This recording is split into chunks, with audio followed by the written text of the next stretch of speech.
नमस्कार मित्रांनो आणि मैत्रिणींनो. मी अजय. आज घेऊन आलोय एक खास गोष्ट.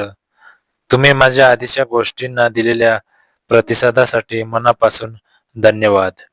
तुमच्या प्रेमामुळेच मला लिहित राहायची ऊर्जा मिळते.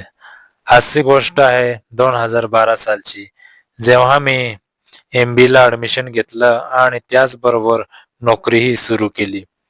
ही आहे माझ्या आयुष्यातील एक अशी घटना जिने मला खूप काही शिकवलं. 2012 साल, वय 18 वर्ष, उंची 5 फूट 9 इंच, ॲथलीट बॉडी. त्या वयात मला माझी पर्सनॅलिटी चांगली वाटायची. MBA साठी प्रवेश घेतला आणि कॉल सेंटरमध्ये नोकरी सुरू केली, पण अभ्यास आणि नोकरी याचा समतोल साधणं अवघड होतं. दिवसभर नोकरी, रात्री अभ्यास, वेळ कमी पडायचा. मी जितका प्रयत्न करायचो तितका वेळ अपुरा पडायचा. अखेर पहिल्या सत्रात परीक्षा झाली आणि स्टॅटिस्टिक्स मध्ये मार्क कमी पडले. मनात खूप निराशा होती. स्वतःला दोष देत होतो, पण हार मानण्याची विचार नव्हता. मी अभ्यासाचा वेळ वाढवला. रात्री उशिरापर्यंत जागून अभ्यास करायला लागलो.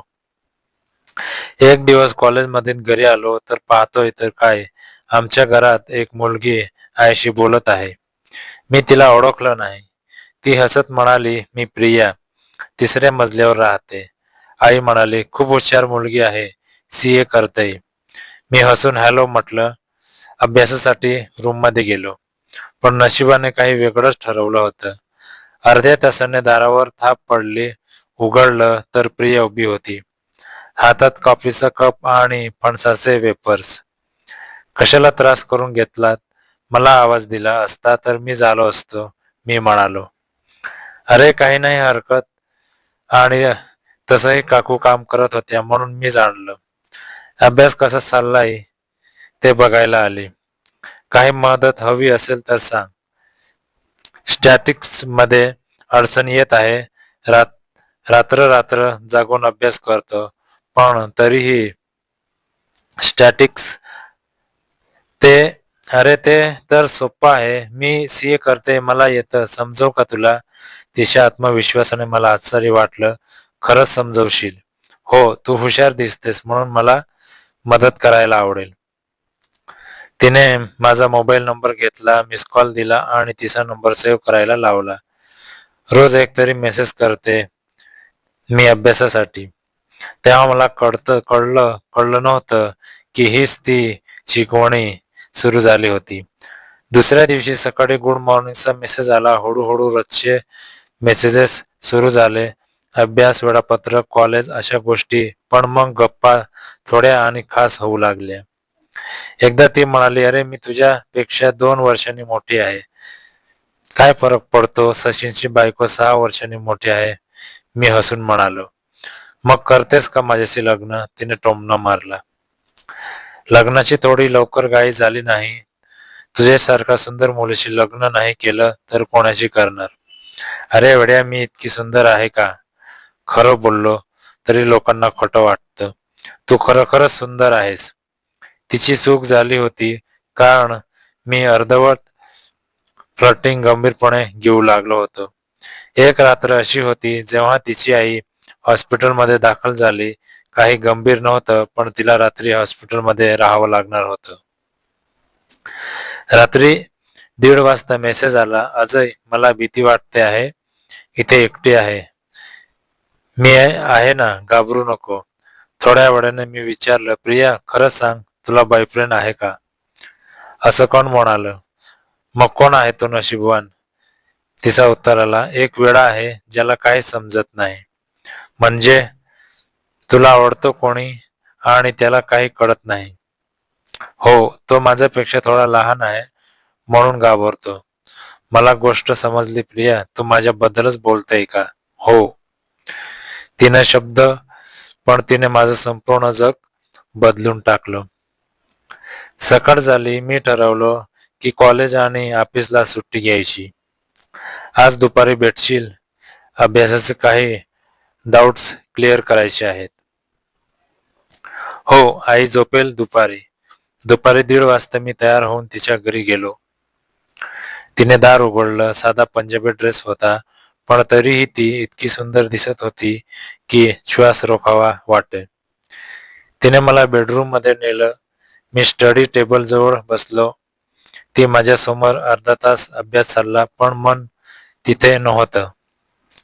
ती उठली आणि माझ्या जवळ आली. तिचा स्पर्श हळूवार मनात गारवा पसरला.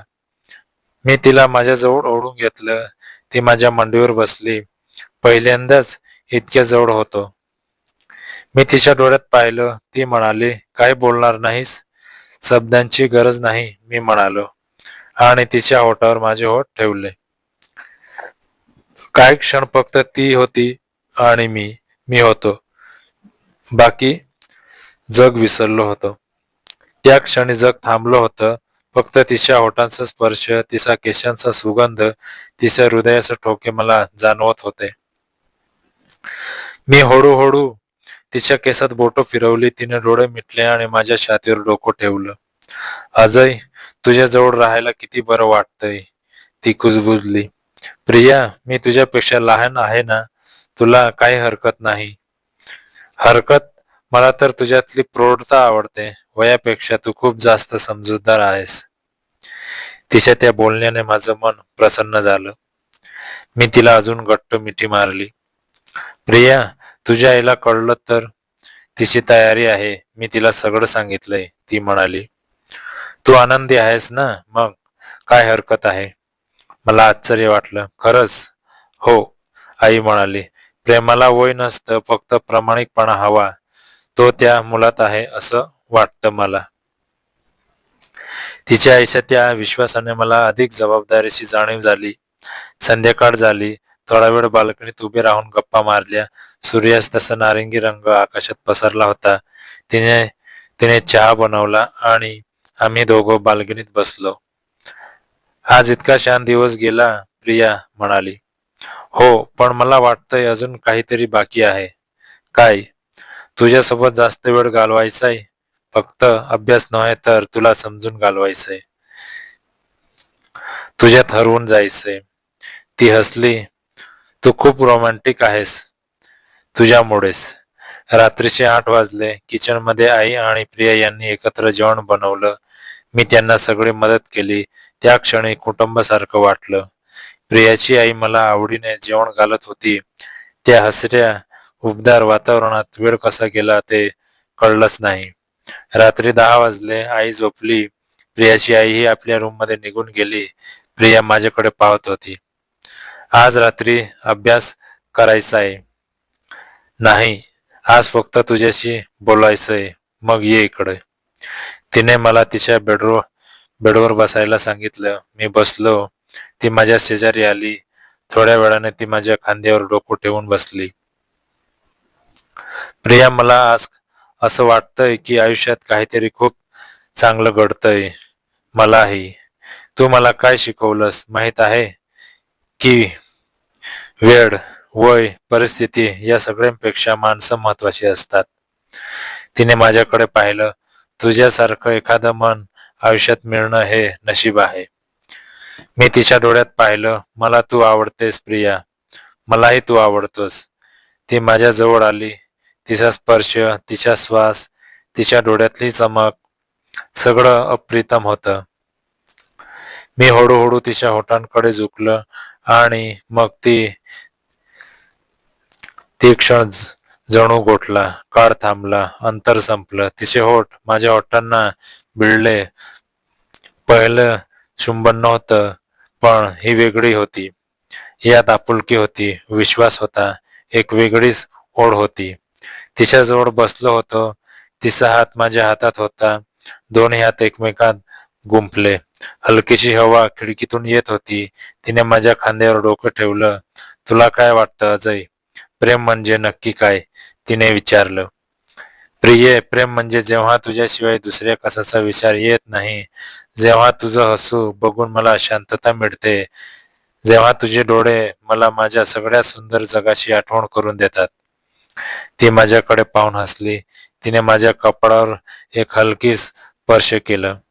"तुला माहित आहे, मी कधी कोणाला एवढं जवळ आलो नव्हतं, पण तुझ्यात एक विश्वासार्हता आहे. तुझ्यातली साधेपणा मला खूप आकर्षित करते आणि तुझ्यातली ताकद. प्रिया, तू किती मजबूत आहेस. नोकरी, अभ्यास, कुटुंब सगळं सांभाळतेस. मला आश्चर्य वाटतं. कशी कशी करणंच पडतं अजय. जीवनात पर्याय नसतोच ना. आपल्याला वाट्याला आलेली जबाबदारी पार पाडायची असते. मी तिचा हात आधी घट्ट पकडला. पण आता तू एकटी नाहीस, मी आहे तुझ्यासोबत. तिच्या डोळ्यात पाणी आलं. तू मला हे कधी विसरू देणार नाहीस ना. विसरणं शक्यच नाही. तू इतकी खास आहेस की विसरणं अशक्य. रात्र अधिक गहिरी झाली. आम्ही बागेत फिरायला गेलो. चांदण्याचा प्रकाश पसरला होता. कधीतरी एक गप्पा रंगत होत्या, कधीतरी शांतता. प्रिया, आपण पुढे काय करणार? पुढे म्हणजे आपलं नातं, भविष्य. ती थांबली. मला वाटतं आपल्याला एकमेकांना वेळ द्यायला हवा, समजून घ्यायला हवं.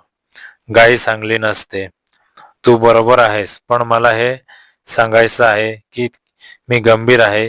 ही फक्त एक फ्लटिंग नाही. मला माहिती आहे, मी देखील गंभीर आहे. आम्ही दोघं बागेतील बाकावर बसलो. तिने माझ्या खांद्यावर डोकं ठेवलं. त्या शांत क्षणात सगळं आकाश आपलं वाटलं. प्रिया, तुझ्या बरोबरचे क्षण म्हणजे जणू कविता आहेत. मग ती कविता कधी संपू नये. ती कधीच संपणार नाही. आम्ही रूम मध्ये परतलो. खिडकीजवळ उभं राहून दूर कुठेतरी पाहत होतो. तिने माझा हात धरला. अजय, तू कधी एखाद्याच्या इतका जवळ आला आहेस? नाही, तू पहिली आहेस.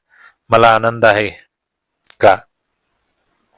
कारण आपण दोघं एकमेकांसाठी पहिले आहोत. हे खास आहे. मी तिच्याकडे वळलो. तिने डोळे उंचावून माझ्याकडे पाहिलं. तिचे डोळे बोलत होते. मी हळूवार तिच्या कपाळावर स्पर्श केलं. तिचा स्पर्श किती प्रसन्न आहे. ती कुजबुजली. आणि तुझा स्पर्श म्हणजे घरची सुखद आठवण. ती माझ्या जवळ आली. तिचा श्वास माझ्या गालावर पडत होता. आम्ही दोघं क्षणात हरवून गेलो. रात्र खोल झाली. आम्ही दोघं अंथरुणावर बसलो. चंद्राचा प्रकाश खिडकीतून आत येत होता. तू आज इथे झोपशील का? तिने विचारलं. तुझ्या आईला. ती आधीच झोपली आहे आणि मला तुझ्या सोबत जास्त वेळ हवा आहे. मी मान हलवली. आम्ही दोघं बाजूला झोपलो. तिने माझ्या छातीवर डोकं ठेवलं. हळूहळू हात गुंफले गेले. तुझ्या हृदयाचे ठोके ऐकू येतात, ती म्हणाली. आणि ते काय सांगतायत? ते म्हणतायत की तुला माझ्यावर खूप प्रेम आहे. बरोबर, कारण ते खरं आहे. ती उठली आणि माझ्याकडे पाहू लागली. माझी आई म्हणायची, प्रेमाला प्रामाणिकपणा हवा, फक्त भावना नाही. तुझ्यात मला तो प्रामाणिकपणा दिसतो. तुझ्यातही. तिने माझा हात धरला. कालपर्यंत आपण अनोळखी होतो. आज इतके जवळ आहोत. कधी वाटलं होतं का? नाही, पण आयुष्य आश्चर्याने भरलेलं आहे. तू माझं सगळ्यात सुंदर आश्चर्य आहे. तिने माझ्या होठावर हलकीसे स्पर्श केली. तू पण माझं आश्चर्य आहेस. आम्ही मिठी मारली. ती माझ्या कुशीत शांत झाली. तिचे डोळे मिटले. झोपतेस का? तुझ्याजवळ झोपायला किती बरं वाटतंय. स्वप्नातही तू आहेस. मी इथेच आहे जवळ. तिचे डोळे झोपेन जोड झाले. मी तिच्या केसात बोटं फिरवत होतो. तिला झोप लागली. तेव्हा मी तिच्या कपाळावर हळूच एक स्पर्श केलं. Good night Priya. माझी प्रिया. सकाळ झाली. उन्हाची किरण खिडकीतून आत येत होती.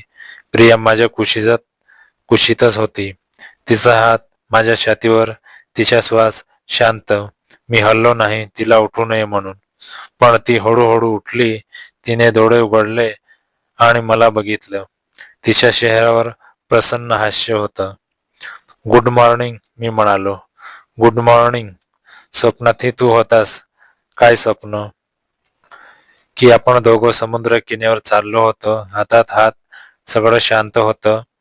स्वप्न खरं होईल. एकदा आपण तिथे जाऊ नक्कीच.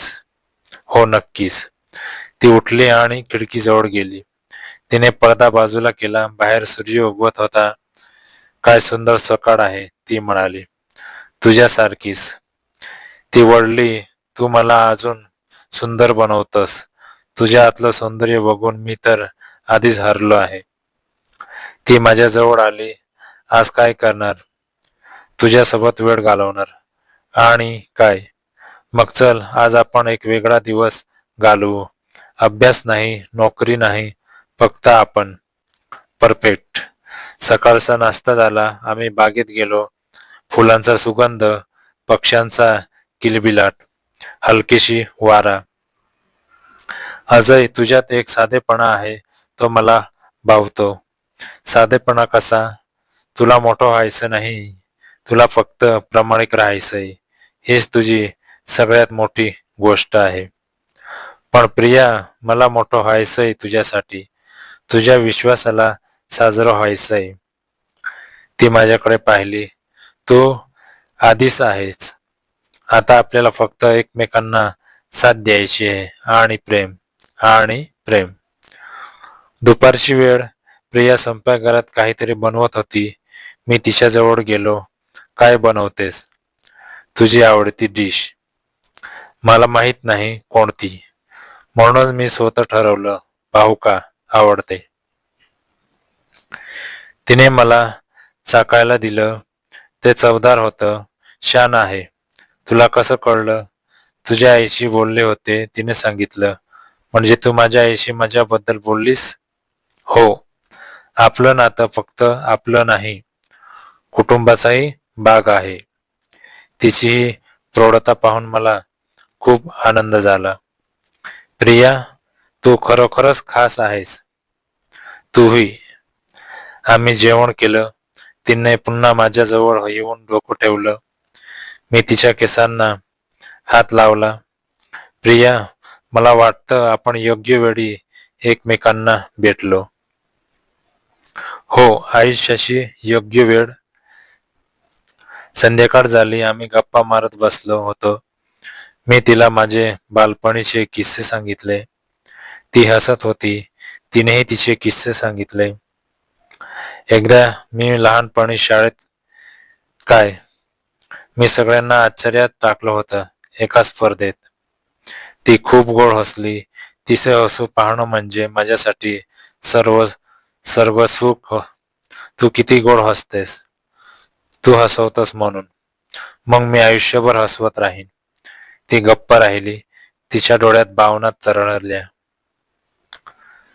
तू हे सगळं खरं बोलतस ना? प्रिया, मी कधीही खोटं बोललो नाही. आणि तुझ्याबाबत तर अजिबात नाही. रात्र झाली. चंद्र उगवला होता. आम्ही शेतावर गेलो. शहरांच्या दिव्याची चमक दूरवर दिसत होती.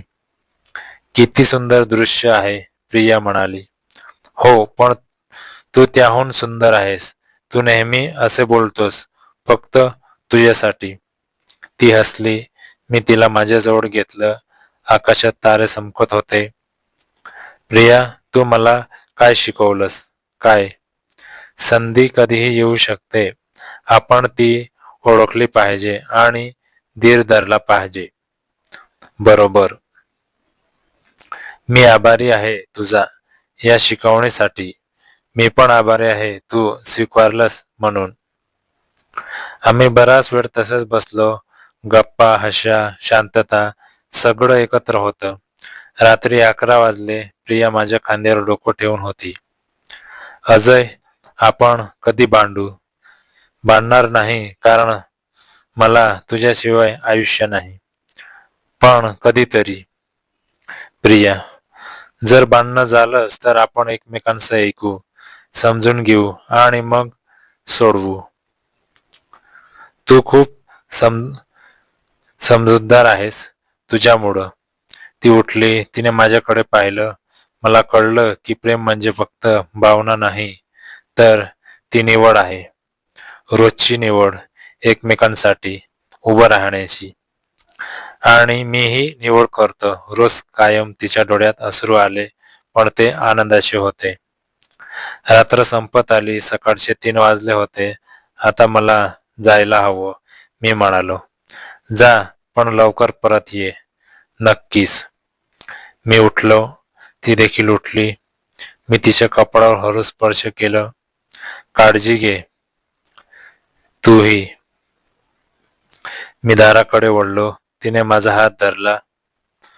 अजय, हो, मला तुझ्यावर विश्वास आहे आणि मला तुझ्यावर. मी बाहेर पडलो. रस्त्यावर शांतता होती, पण माझ्या मनात तिचे विचार होते. ती आता माझ्या आयुष्याचा भाग होती. वेळ कसा गेला ते कळलं नाही. आता रोज सकाळी तिचा मेसेज, संध्याकाळी भेट, रात्री गप्पा, हेच आमचं आयुष्य झालं. प्रिया म्हणाली होती, अजय, आपलं नातं हा एक प्रवास आहे. प्रत्येक वळणावर काहीतरी नवीन शिकायला मिळतं. आज मला समजलं ती बरोबर होती. प्रत्येक क्षणात आपण एकमेकांना अधिक जाणून घेत होतो.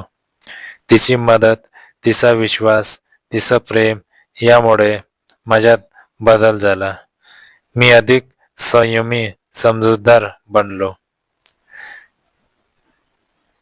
स्टॅटिस्टिक्स मधील मार्क सुधारले कारण तिने मला शिकवलं होतं सोप्पं आहे, समजून घे.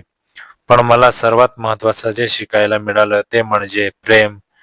प्रेम म्हणजे दुसऱ्यांच्या भावनांना महत्त्व देणं, त्यांच्या स्वप्नांना साथ देणं आणि त्यांच्यात हरवून जाताना स्वतःला शोधणं. आज ती घटना घडून 4 वर्ष झाली. प्रिया आणि मी अजूनही एकत्र आहोत. तिचा विश्वास, तिचं प्रेम यामुळे मी आज या स्थितीत आहे. ती म्हणाली होती, संधी कधीही येते, ती ओळखली पाहिजे. मी ओळखली एका साध्या कॉफीच्या कपातून. सुरू झालेलं नातं आज कायमचं झालंय. आज माझ्या या कथेला जर उत्तर द्यायचं झालं तर प्रेम, विश्वास, संवाद या 3 गोष्टींनी जोडलं गेलेलं आयुष्य म्हणजेच एक सुंदर कथा. तिची स्टॅटिस्टिक्स शिकवण्याची पद्धत, तिची मदत, तिचा पाठिंबा या सगळ्यातून मला कळलं की प्रेमाला वय, जात, धर्म याचं बंधन नसतं. ती फक्त 2 मनांची, 2 आत्म्यांची गोष्ट असते. आमचा प्रवास सुरू आहे.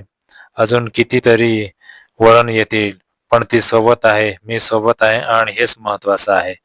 मित्रांनो, कथा कशी वाटली आणि ते कमेंटमध्ये नक्की सांगा. व्हिडिओ आवडला असेल तर लाईक करा, शेअर करा आणि अशाच रोमांचक कथा पाहण्यासाठी चॅनलला सबस्क्राईब करायला विसरू नका. तुमचा एक लाईक आणि सबस्क्राईब आम्हाला अजून छान इंटरेस्टिंग आणि नवीन भाग घेऊन यायला खूप मोटिवेशन देतो. पुढचा भाग खूपच इंटरेस्टिंग आहे, त्यामुळे बेल आयकॉन ऑन करा आणि आमच्यासोबत जोडलेले राहा. धन्यवाद मित्रांनो. आपला मन चलचल. धन्यवाद.